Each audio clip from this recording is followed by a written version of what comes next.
Welcome to my YouTube channel scholars academy maths by Sanjay sir. ये हमने Allahabad high court group D mains के लिए mock test की एक सीरीज चालू की है, जिसमें हम मैथमेटिक्स के 4 मॉक टेस्ट आपको प्रोवाइड कर चुके हैं। ये हमारा 5वां मॉक टेस्ट होगा। जिन बच्चों ने प्री एग्ज़ाम में अच्छा किया है वो लोग मेंस की तैयारी कर रहे होंगे, उनके लिए बहुत ही हेल्पफुल है हमारा ये मॉक टेस्ट मैथमेटिक्स के लिए। 25 आउट ऑफ 25 मार्क्स आप अचीव कर सकते हैं। तो लगातार बने रहिए हमारे इन मॉक टेस्ट की सीरीज में। तो सबसे पहले आपको वीडियो के फॉर्म में हमारा एक मॉक टेस्ट दिखेगा, आप उसको टेस्ट दीजिए। वीडियो को पॉज कर लीजिएगा, रोक कर टेस्ट देने के बाद आप वीडियो फिर से प्ले कर सकते हैं। उसके बाद हम आपको सॉल्यूशन प्रोवाइड करेंगे उसका। ओके, तो let's start the test. All the best.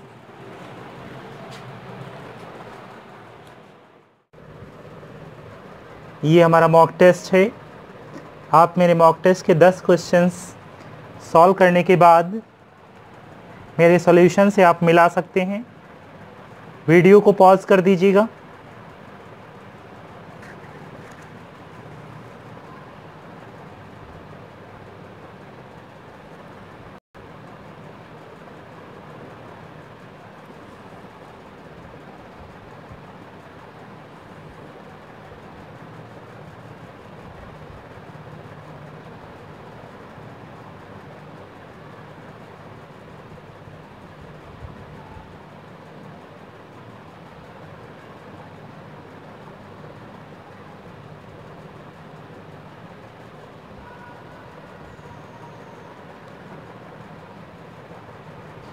यहाँ तक आपको 5 क्वेश्चन मिल जाते हैं।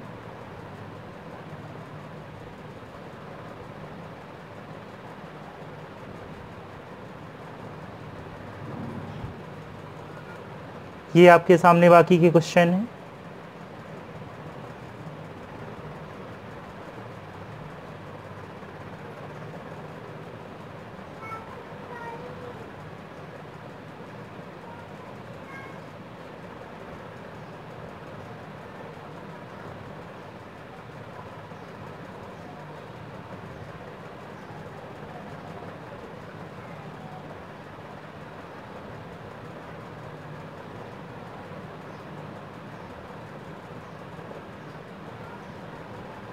ये हमारे 10 क्वेश्चन यहाँ तक कंप्लीट हो जाते हैं।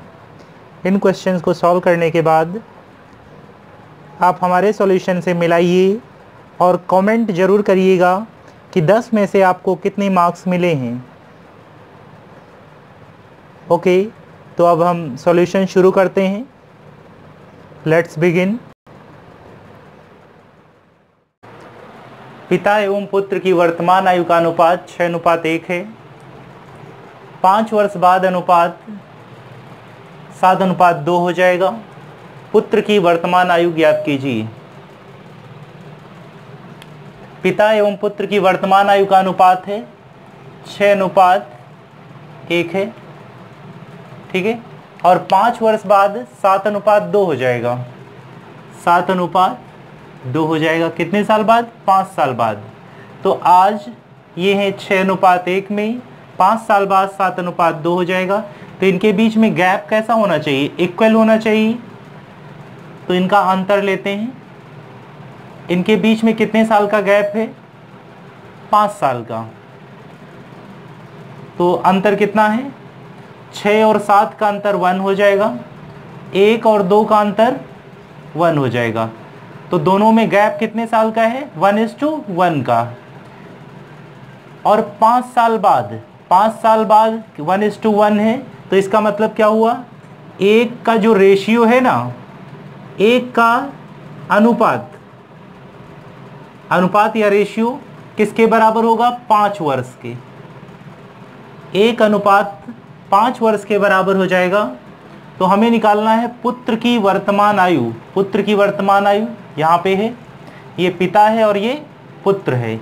अगर 1:5 वर्ष के बराबर है तो आप यहाँ से देख सकते हैं पुत्र की वर्तमान आयु कितनी है?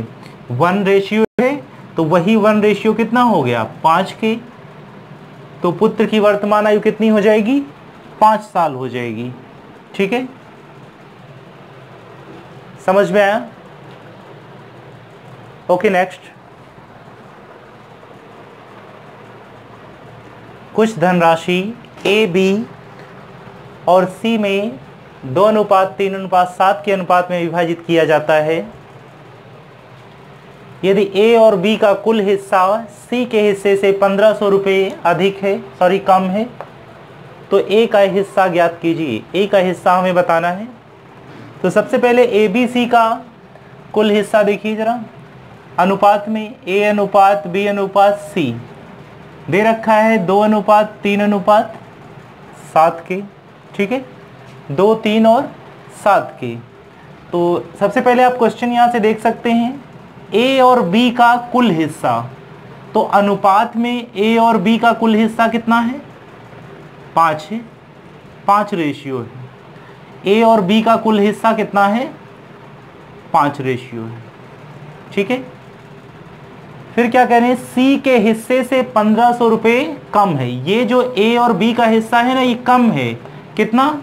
1500 रुपये। तो आप सी का रेशियो में हिस्सा आप देख सकते हैं कितना है? 7 रेशियो। तो 7 रेशियो क्या है? ज़्यादा है, और इसका हिस्सा ए और बी का कम है। तो इनका अंतर कितना हो गया? कम होना या ज़्यादा होना अंतर होता है। 7 रेशियो माइनस 5 रेशियो कितने के बराबर हो जाएगा? 1500 के। ठीक है, डिफरेंस निकालिए, 2 का आ जाएगा। 2 रेशियो इक्वल टू कितना? 1500 के इक्वल हो जाएगा। ठीक है, आपसे पूछा है ए का हिस्सा ज्ञात कीजिए। अब आप देखिए, ए का हिस्सा यहाँ पे कितना है? 2 रेशियो में है। तो यहाँ से 2 रेशियो ही तो 1500 है ना, तो यही आप करेक्ट हो जाएगा। 2 अनुपात कितने के? 1500 के। तो option number B is correct. Okay, next question देखते हैं। एक मेज का अंकित मूल्य 1250 रुपये है और दुकानदार इस पर 6% का बट्टा देता है। मेज का विक्रय मूल्य ज्ञात कीजिए। छपा हुआ प्राइस है 1250 रुपये और रेट है 6% बट्टा। 6% का डिस्काउंट है। ये परसेंट हटा दीजिए, परसेंट हट जाएगा तो क्या हो जाएगा? अपॉन में 100 हो जाएगा। ठीक है, ये आप 2 से काट सकते हैं। 2 3 6, 2 5 10। ओके, अब तो कटेगा नहीं, तो यहाँ से ये जो 3 है ये डिस्काउंट हो जाएगा और 50 एमपी हो जाएगा। छूट हमेशा किस पे दी जाती है? छपे हुए मूल्य पर ही छूट दी जाती है।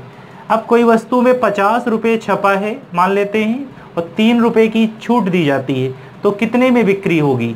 47 रुपये में। तो यहाँ से सेलिंग प्राइस देखा जाए तो कितना हो जाएगा? 50 माइनस 3। अगर 3 का डिस्काउंट हो रहा है, छपा मूल्य 50 है, तो सेलिंग प्राइस कितना हो जाएगा? 47। ओके, छपा मूल्य कितना है? 1250 रुपये। तो यहाँ से कितना है? 50 यूनिट किसके बराबर है? 1250 के। तो 1 यूनिट किसके बराबर हो जाएगा? 1250 बटे 50। सॉल्व कर लीजिए। 5 दूना 10, 5 पचे 25। तो ये आ जाएगा 25 रुपीज़ की। ठीक है, 1 यूनिट अगर 25 है तो सेलिंग प्राइस यहाँ से आप देख सकते हैं कितना है? 47 है। तो 47 यूनिट किसके बराबर हो जाएगा? 47 इंटू 25। मल्टीप्लाई कर लीजिए इसको। 25 से 175 होता है, 17 कैरी, 25 चुको 100 और 17 117। तो कितना हो जाएगा? 1175 रुपये। ऑप्शन में ए है, यही करेक्ट होगा। ओके, नेक्स्ट क्वेश्चन देखते हैं। रुपये 60, 300 रुपये का कितना प्रतिशत है? ये question Allahabad high court group D में पूछा गया है ड्राइवर पोस्ट के लिए। ठीक है। तो आपको बताना है 60 रुपये 300 रुपये का कितना प्रतिशत है। ग्रुप डी में ज़्यादातर कठिन क्वेश्चन नहीं आते हैं, औसत दर्जे के क्वेश्चन होते हैं इसी टाइप के। तो आपको सॉल्व करना है 60, 300 में से 60 का परसेंट निकालना है। तो जिसका परसेंट निकालना होता है वो ऊपर नंबर होता है। 60 कितना परसेंट है, 60 इंटू 100 अपॉन कितने में से 300 का बटे 300। इसको सॉल्व कर लीजिए। 0 0 आप कैंसिल कर सकते हैं, 3 2 जा, ये 20% आ जाएगा। 60 300 का कितना परसेंट है, 20%। तो ऑप्शन नंबर बी करेक्ट है। इस टाइप के क्वेश्चन भी आ सकते हैं, बहुत आसान क्वेश्चन है, मुश्किल से आपको 2 सेकंड लगेगा सॉल्व करते हुए। अगला क्वेश्चन देखते हैं। ये क्वेश्चन भी Allahabad high court group D driver post के लिए पूछा गया 2017 में। निम्नलिखित में से कौन सी संख्या 7 से विभाज्य नहीं है। तो आप इसको चेक कर सकते हैं ऑप्शन से, कौन सी संख्या 7 से विभाज्य नहीं है। 7 से इसको डिवाइड करिए, 7 त्रिक 21, ये भी डिविजिबल है। 7 सते 49, ये भी डिविजिबल है। यहाँ से देख सकते हैं 7 सते 49, 7 8 56, 7 9 63, ये संख्या डिविजिबल नहीं है। तो ऑप्शन नंबर कौन सा करेक्ट होगा, सी। चलिए अगला क्वेश्चन देखते हैं।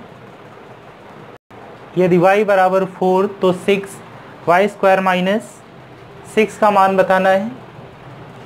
ये क्वेश्चन भी Allahabad high court 2017 driver post के लिए पूछा गया है, प्रीवियस ईयर पेपर का है क्वेश्चन। तो चलिए शुरू करते हैं इसको। y की वैल्यू 4 दिया है, हमें सॉल्व करना है 6y² माइनस 6। तो सबसे पहला काम करेंगे हम, y की वैल्यू कितनी है, y की वैल्यू है 4, y के प्लेस पे रख देंगे। y के प्लेस पे रखेंगे तो बाकी कोई चेंज नहीं होगा, सिर्फ y के प्लेस पर ही कितना आ जाएगा 4² माइनस 6। बॉडमास के अकॉर्डिंग सबसे पहले हम ब्रैकेट सॉल्व करेंगे। 4 का होल स्क्वायर 16 माइनस 6 हो जाएगा, इक्वल टू 6 इंटू 16 माइनस 6 10 हो जाएगा। ये आ जाएगा फाइनली 60 आंसर। ओके, तो इसमें ऑप्शन नंबर डी करेक्ट है। अगला क्वेश्चन चेक करते हैं।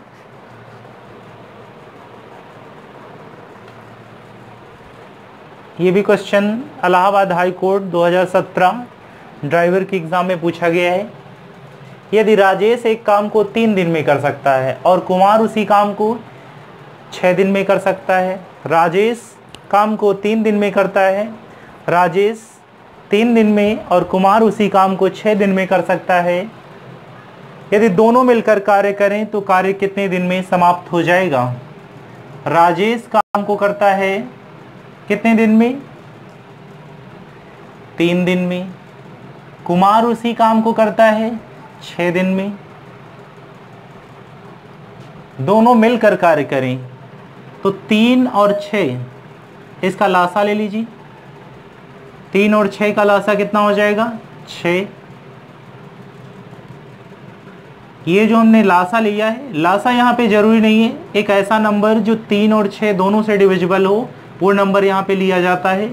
तो कुल कार्य कितना मान लेते हैं, कुल कार्य 6 यूनिट है। एक दिन में कितना यूनिट हो जाएगा, 3 दूना 6, 2 यूनिट पर डे। 6 से यहाँ डिवाइड करिए, 1 यूनिट पर डे। दोनों मिलकर ए और राकेश और राजेश और कुमार दोनों मिलकर कितना कितना करेंगे, 2 और 1 3। इसको 3 से डिवाइड कर दीजिए, कितना आ जाएगा, 3 दूना 6, 2 डेज। दोनों मिलकर इसको 2 दिन में समाप्त कर लेंगे। तो option number B is correct. Okay, next question देखते हैं। ये भी question Allahabad high court 2017 driver post के लिए पूछा गया है। अरुण ने अपने धन का 30% खर्च कर दिया, उसके पास अभी भी 2100 रुपये शेष बच जाते हैं। अरुण के पास कुल कितना धन था? तो इसमें मान लेते हैं अरुण के पास कुल धन है कितना? 100%। कुल धन है 100%। तो अगर 30% खर्च हो जाए, मान लिया कुल धन कितना है अरुण के पास? 100% है। अगर इसमें से 30% क्या किया है? खर्च कर दिया है, तो बचत कितनी करेगा? 70%। यही 70% किसके बराबर है? 2100 रुपये के बराबर है। तो यहाँ से आप 1% निकाल सकते हैं। कितना हो जाएगा? 2100 बटे 70। ठीक है, 0 0 कैंसिल, 7 3 21। 1% 30 रुपये के बराबर हो जाएगा। तो हमसे पूछा गया है अरुण के पास कुल धन राशि कितनी थी। हमने कुल धन कितना माना था? यहाँ पे मान लिया था 100%। तो यहाँ आप 100% निकाल लीजिए। ये 30 × 100 हो जाएगा, 3000 आ जाएगा। कुल धन राशि अरुण के पास थी 3000। Option A is correct. ठीक है, क्लियर है? ओके, नेक्स्ट क्वेश्चन देखते हैं। निम्नलिखित में से कौन सी संख्या सबसे बड़ी है? 3/2, 4/3, 0.37 और 1.2। इसमें सबसे बड़ी संख्या कौन सी है? दो नंबर तो हमारे दशमलव नंबर्स दिए गए हैं। ये फ्रैक्शन में, इनको हम दशमलव में चेंज कर लेंगे। ठीक है, तो पता चल जाएगा कौन सी संख्या सबसे बड़ी है। ये क्वेश्चन भी Allahabad high court 2017 driver post में पूछा गया है। 2 से आप इसको डिवाइड करेंगे, कितना आ जाएगा? यहाँ पे 1.5। 2 से डिवाइड करेंगे 1.5 आ जाएगा। इसको डिवाइड करेंगे 3 × 3, तो और 10 बचेगा। उसके बाद दशमलव लगाएंगे, 3 3 9, 3 3 9, 1.33 हो जाएगा। अब आप चेक कर सकते हैं 1.5, 1.33, 0.37 तो सबसे छोटा नंबर है। यहाँ से आप देख सकते हैं 1.2 दिया है। तो पॉइंट के बाद सबसे बड़ी डिजिट है 5, यहाँ पे 3 है, यहाँ पे 2 है। तो सबसे बड़ी डिजिट क्या है? 5 है। तो सबसे बड़ा नंबर ये हो जाएगा। तो सबसे बड़ी संख्या क्या हो जाएगी?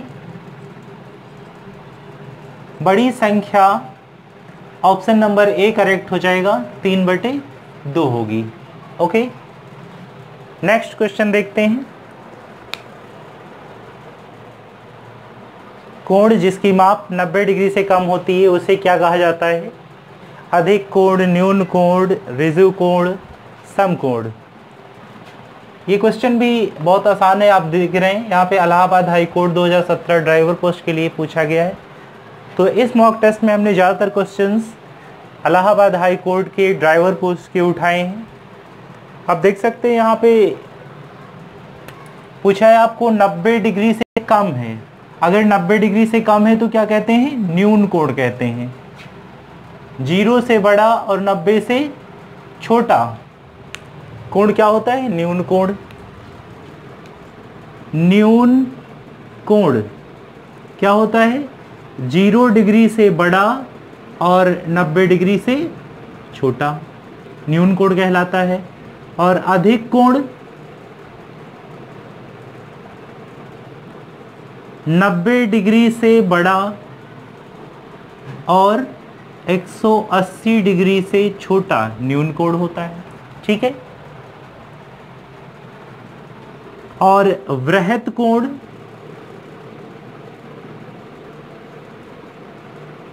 क्या होता है? 180 डिग्री से बड़ा और 360 डिग्री से छोटा। Acute angle, obtuse angle, reflex angle. Exactly अगर 90 डिग्री का है, एग्जैक्टली 90 डिग्री का है तो हम क्या कहेंगे? समकोण। ठीक है, एग्जैक्ट अगर 90 डिग्री का है तो समकोण बोलेंगे। एग्जैक्ट 180 डिग्री का है ये राइट एंगल्ड हो जाएगा। एग्जैक्ट सरल कोण या फिर इसको स्ट्रेट एंगल भी बोलते हैं या रिजु कोण भी बोलते हैं। सरल कोण या रेखा कोण या स्ट्रेट एंगल, स्ट्रेट एंगल या रिजु कोण भी इसी को बोलते हैं, जो एक सीधी रेखा पर बना हो, ऐसे डी।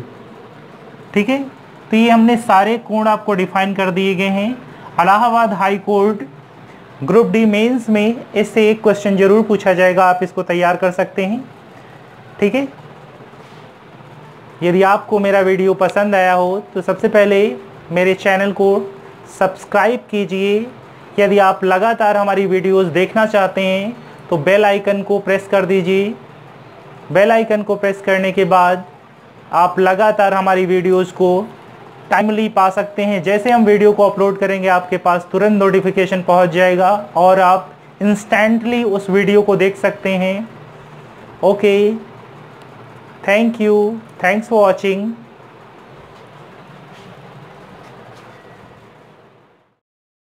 यदि आप चाहते हैं कि मैं लगातार आपके लिए फ्री वीडियोस बनाता रहूं, तो सबसे पहले मेरे चैनल स्कॉलर्स एकेडमी मैथ्स को सब्सक्राइब कीजिए तथा उसके बाद बेल आइकन को जरूर दबाइए, जिससे लेटेस्ट वीडियोज आपको मिलती रहेंगी। और लाइक तथा शेयर भी कीजिए, जिससे हम मोटिवेट होते रहें और आपके लिए नए नए वीडियोस बनाते रहें। Thank you.